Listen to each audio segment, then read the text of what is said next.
If the average marks in a class are 60, then what is the number of students in the class? The basic formula of average says average is equal to sum upon number.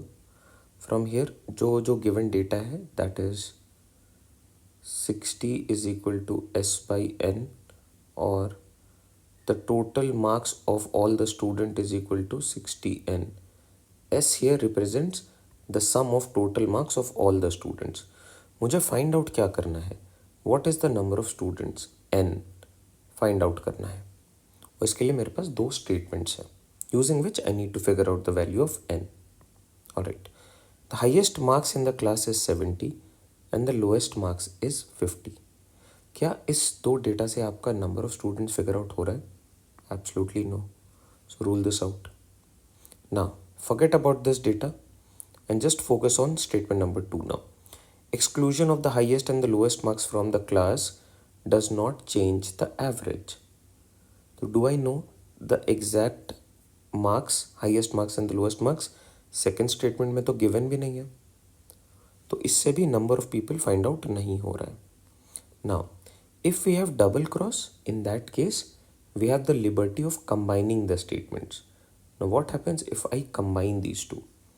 मुझे दिख रहा है the total marks of all the student is 60N. इससे अगर मैं highest marks को subtract कर दूँ, that is 70 minus the lowest marks which is 50. और अभी देखो मैंने दो marks को subtract करा है.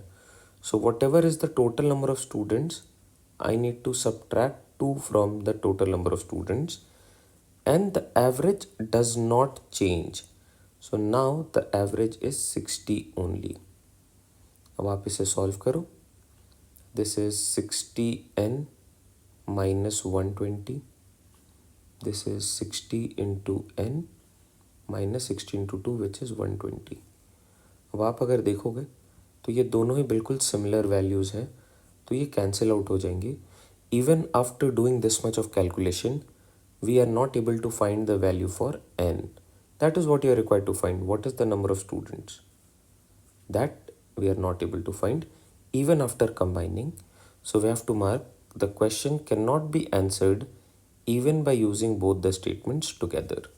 Option D seems to be our correct fit.